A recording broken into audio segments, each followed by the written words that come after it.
Praktikum 2 Basis Data Lanjut.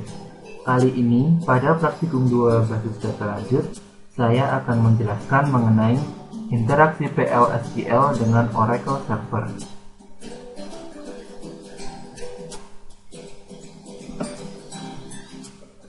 SQL Statement dalam PL/SQL. Pada saat suatu informasi perlu diekstrak dari suatu database, maka digunakan SQL Statement. Select statement dapat digunakan untuk mendapatkan baris-baris pada tabel. Sedangkan perintah DML atau Data Manipulation Language dapat digunakan untuk memodifikasi data yang ada pada database. Prinsip yang berlaku pada PL/SQL dalam hubungannya dengan kontrol transaksi dan DML statement adalah: pertama, keywords M menyatakan akhir dari PL/SQL block, bukan akhir dari transaksi.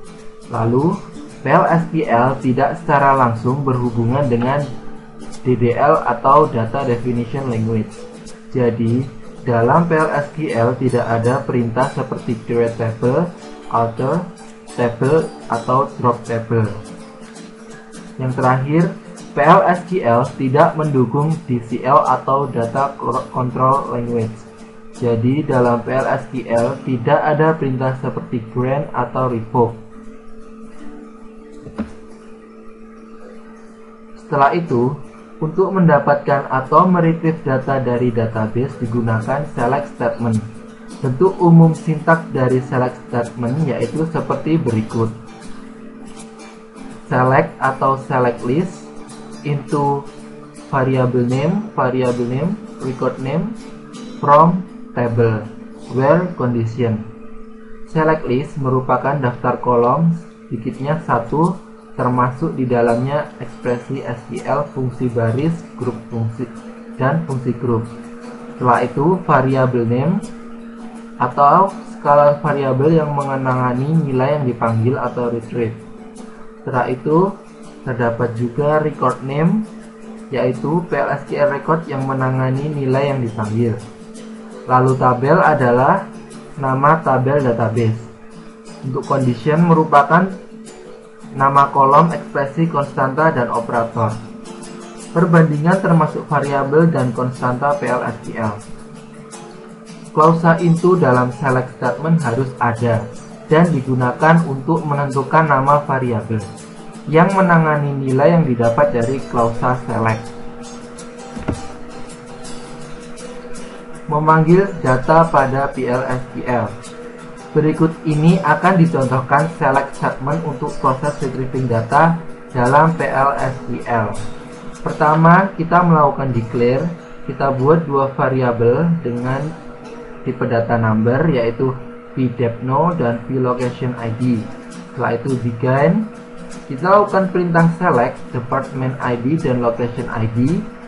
Kita masukkan ke dalam variabel vDepNo dan vLocationID, di mana department ID dan location ID ini didapat dari tabel department.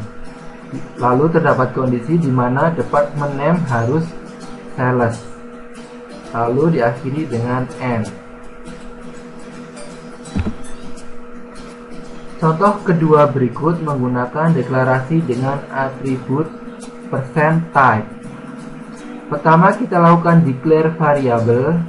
Pertama, terdapat variabel vHireDate, yaitu variabel ini memiliki tipe data yang sama dengan tipe data HireDate dari tabel employee. %type ini menyatakan dia mengambil tipe data dari HireDate dari tabel employee. Jadi vHireDate memiliki tipe data sama dengan HireDate dari tabel employee. Lalu untuk vSalary menggunakan %type, yaitu artinya dia menggunakan tipe data yang digunakan oleh salary dalam tabel employee. Lalu begin. Lakukan perintah select. Kita select HireDate dan salary. Lalu kita masukkan ke dalam variabel vHireDate dan v_salary, di mana HireDate dan salary kita dapatkan dari tabel employees. Lalu kita beri kondisi where employee ID sama dengan 100. Lalu diakhiri dengan end. Dan backslash untuk melakukan eksekusi. Contoh ketiga berikut menggunakan fungsi group yaitu sum untuk mendapatkan jumlah total salary dari semua employee. Pertama, kita lakukan set server output on untuk menampilkan tulisan dalam DBMS output.putLine. Lalu kita lakukan declare yaitu dua variabel v_sum_sal dengan tipe data number, di mana dia memiliki 10 angka di depan koma dan 2 angka di belakang koma.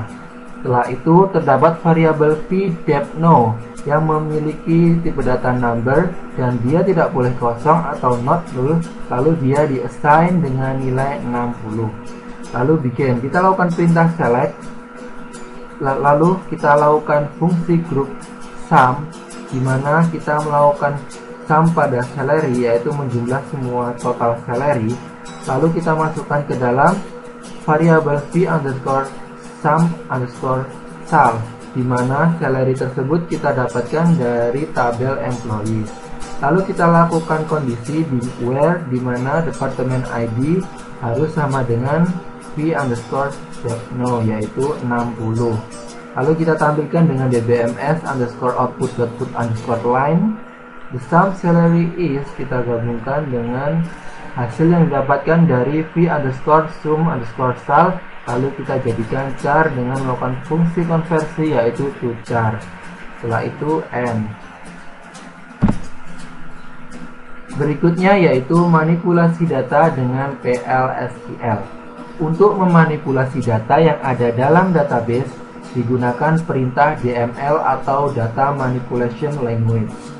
Terdapat 4, yaitu insert digunakan untuk menambahkan baris baru, lalu update digunakan untuk memodifikasi baris yang sudah ada, lalu delete digunakan untuk menghapus baris yang tidak diinginkan, dan merge digunakan untuk memilih data dari suatu tabel kemudian mengubah atau menyisipkan data tersebut ke tabel yang lain. Kita lakukan menambah data kita lakukan dengan melakukan perintah insert. Berikut contoh dari insert. Terdapat begin insert into employees, yang artinya kita menambahkan data ke dalam tabel employees, di mana kolom-kolom tersebut meliputi employee ID, first name, last name, email, hire date, job ID, salary, dan values dari tiap-tiap kolom tersebut yaitu employee_text.next file, lalu root, course, course, date, @_us, dan 4000, lalu end. Lalu untuk mengubah data kita dapat melakukan dengan perintah update. Contohnya seperti berikut. Kita lakukan declare satu variabel yaitu v_sal increase dengan tipe data yang didapatkan dari tipe data salary yang berada pada tabel employees, lalu kita assign dengan nilai 800. Setelah itu kita lakukan update employees, yang artinya kita melakukan update pada tabel employees, lalu kita set nilai yang akan kita update pada tabel tersebut, yaitu misalnya pada kolom salary akan kita masukkan salary plus v_sal increase, yang artinya salary sebelumnya akan ditambah dengan nilai yang terdapat pada variabel v_sal increase yaitu 800, lalu akan di-assign ke dalam salary sehingga nilai salary akan terupdate. Lalu kita ada ada kondisi where job ID sama dengan st_class dan end. Selanjutnya, perintah menghapus data dapat dilakukan dengan menggunakan perintah delete. Berikut contoh menggunakan perintah delete. Pertama, kita lakukan declare satu variabel yaitu v_depNo, di mana tipe data variabel ini kita samakan dengan tipe data department ID pada tabel employees, lalu kita assign nilai v_depNo dengan nilai 10. Lalu begin, kita lakukan delete dengan melakukan perintah delete from employees, yang artinya kita akan melakukan delete dari salah satu kolom pada tabel employees. di mana department ID sama dengan v_depno dan n. Berikutnya menggabungkan baris data atau merge. Perintah merge berguna untuk menggabungkan baris data atau memasukkan data ke dalam tabel. Contohnya seperti berikut. Kita lakukan declare variabel yaitu v_mno, di mana variabel ini memiliki tipe data yang sama dengan employee ID pada tabel employees. Lalu variabel ini kita assign dengan nilai 100. Setelah itu bikin. Kita lakukan perintah merge into copy employee C, yang artinya kita melakukan merge ke dalam tabel copy employee, lalu kita beri inisial C. Menggunakan tabel yang akan kita copy yaitu tabel employee, yaitu using employees dengan inisial E atau alias E. Setelah itu on a.employee_id sama dengan v_mno. When match then, ketika tabelnya sama, maka kita lakukan update set c.firstName sama dengan a.firstName dan seterusnya. When not match then, atau artinya ketika tabelnya tidak sama atau baris atau kolomnya tidak sama, maka kita lakukan insert values a.employee_id dan seterusnya. M. Berikutnya kita akan membahas mengenai aturan penamaan. Berikut ini aturan penamaan dalam PL/SQL. Untuk identifier variabel, biasanya aturan variabel diawali dengan huruf V lalu underscore. Contohnya v_sal. Kemudian untuk konstanta, biasanya aturan penamaannya kita awali dengan huruf C_name. Contohnya C_interest_sal. Lalu untuk kursor, biasanya aturan penamaannya kita beri nama seperti berikut. Jadi nama kursornya _kursor. Contohnya employee_kursor. Kemudian untuk exception, aturan penamaannya dapat kita lakukan seperti berikut. Kita awali huruf E, spasi name, contohnya E too many atau E too much, seperti berikut. Lalu untuk table type, kita lakukan penamaan seperti berikut. Name_table.type, contohnya m_table_type. Untuk table, kita aturan penamaannya dapat dilakukan dengan seperti berikut. Nama table, contohnya employees atau department dan yang lainnya.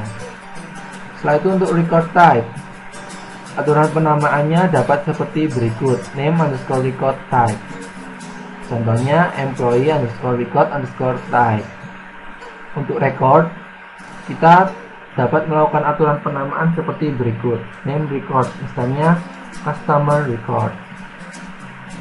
Lalu untuk variabel substitusi dalam SQL star plus, biasanya aturan penamaannya diawali p underscore namanya apa.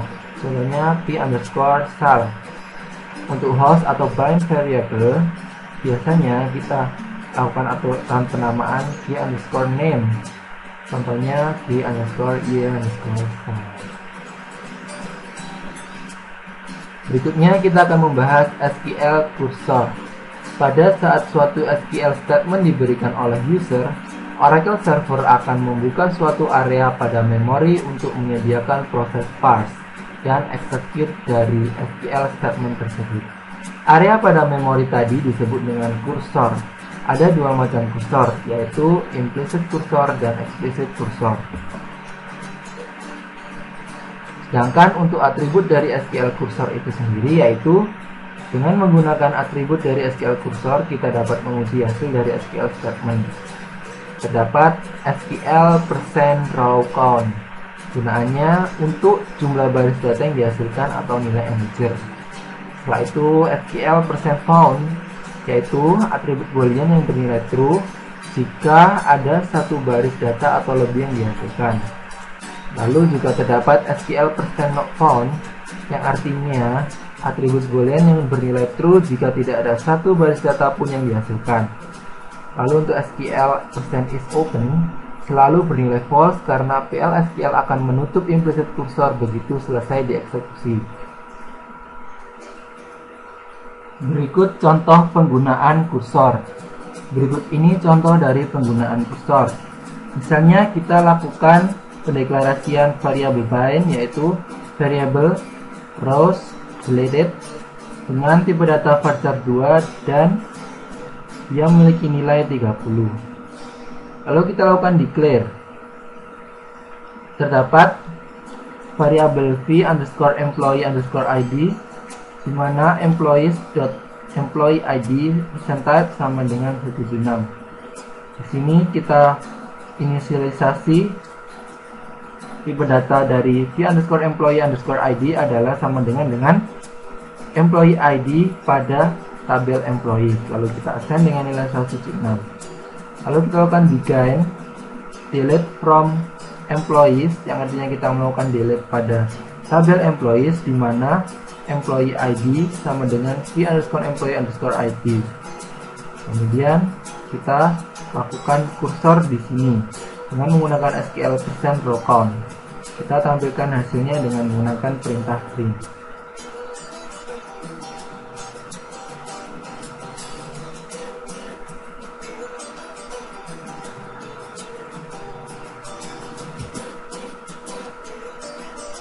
Setelah itu kita masuk ke dalam latihan soal nomor 1. Buat program untuk menampilkan nomor maksimum dari departemen ID. Gunakan fungsi max. Setelah itu simpan hasilnya dalam bind variabel g_max_depno dan tampilkan hasilnya.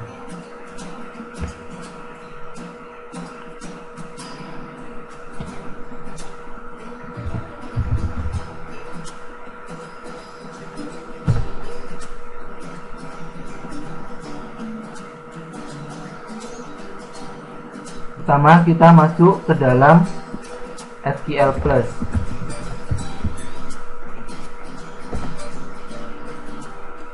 Kita masuk dengan username HR dan password HR.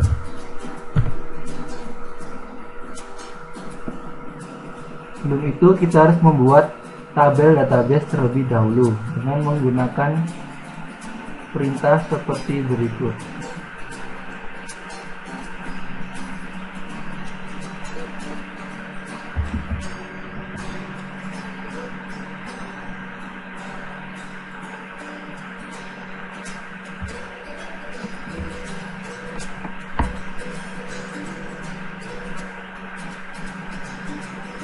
Kita lakukan dengan with, lalu kita inisiasi dep cost dan dep 2 cost. Kemudian akan muncul department name yaitu sales dan shipping, dimana summary-nya seperti berikut. Lalu kita coba melakukan perintah, kita buat program untuk menampilkan nomor maksimum dari departemen ID. Jawabannya seperti berikut.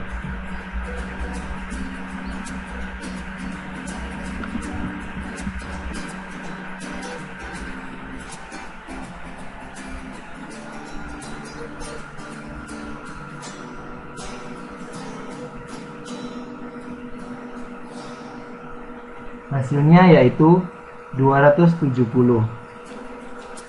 Caranya kita set server output on, declare, kita buat variabelnya dengan mengambil tipe data dari departemen ID di tabel department, kemudian menggunakan fungsi max untuk mendapatkan departemen ID yang paling besar. Setelah itu kita masukkan hasilnya pada g_max_depno.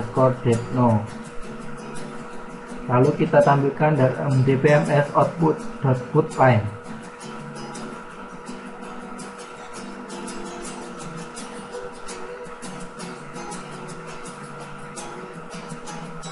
Selanjutnya soal nomor 2.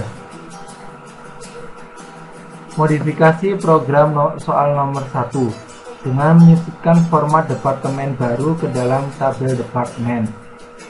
A. Gunakan perintah define untuk nama departemen. Beri nama departemen yang baru ini education. B. Buat program untuk menyisipkan data baru dengan nilai yang telah dibuat sebelumnya, di mana nomor departemen sama dengan g_mark_depno ditambah 10. Jadi 270 tambah 10 sama dengan 280. Nama departemen sama dengan soal 2A dan isi kolom location ID dengan nilai 0. Tampilkan data departemen yang baru dibuat. Berikut jawabannya. Set server output on, define, kita define dep_n yaitu dengan nama education, lalu kita declare variabel seperti berikut.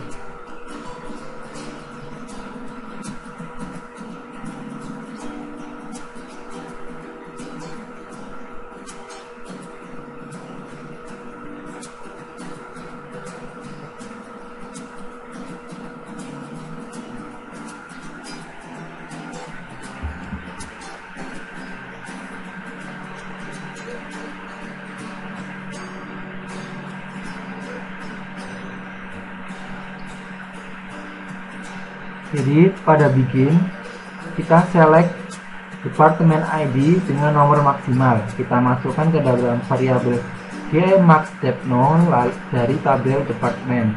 Setelah itu kita tampilkan hasilnya g_mark_depno yaitu 270. Setelah itu insert into department, departemen ID, departemen name, dan location ID, di mana departemen ID ini kita masukkan nilainya g_mark_depno yang tadinya 270 ditambah 10 berarti 280, lalu departemen N dan 0. Lalu kita outputkan sukses jika terjadi sukses. Maka karena sukses pada O13 dan U13 ini, maka akan muncul kata sukses. Setelah itu kita lakukan select departemen ID dan departemen name. Kita masukkan ke dalam g_mark_depno untuk departemen ID, dan untuk departemen name kita masukkan ke dalam g_name. Lalu dari tabel departemen, di mana departemen ID harus sama dengan g_mark_depno plus 10, atau departemen ID harus 280. Jika ya, maka kita tampilkan ID-nya, kita tampilkan g_mark_depno, kita convert to char, lalu kita tampilkan nama, kita convert to char. Hasilnya yaitu ID-nya 280 dengan nama education.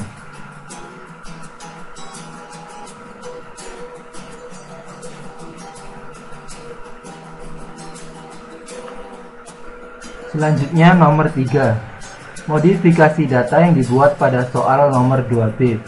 Untuk data dengan departemen ID 280, nilai 280 dari soal 2B, set location ID sama dengan 170. Maka jawabannya seperti berikut.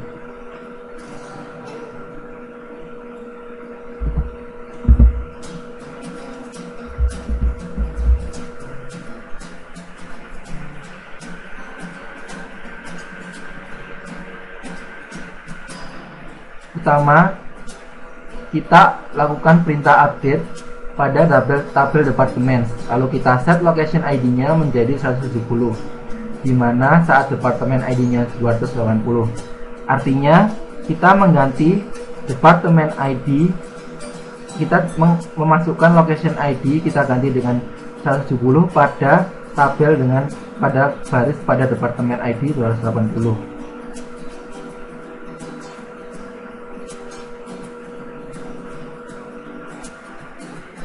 Selanjutnya nomor 4, buat program untuk menghapus data departemen yang dibuat pada soal nomor 2.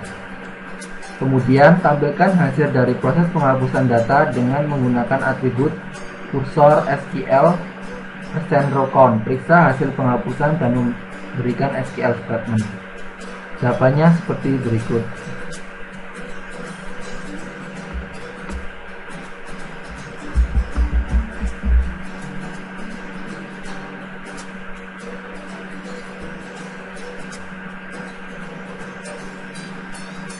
Pertama, kita membuat bind variable yaitu rows deleted dengan tipe varchar 2 yang memiliki panjang 30. Setelah itu, pada bagian begin kita akan delete pada departments, di mana department ID-nya sama dengan 280. Lalu untuk kursornya, row deleted ini kita assign dengan SQL %row count, yang lalu kita gabungkan dengan kata row deleted. Lalu kita print. Setelah itu hasilnya seperti berikut: rows deleted, one row deleted, yang artinya kursor menunjukkan bahwa satu row telah terdelete.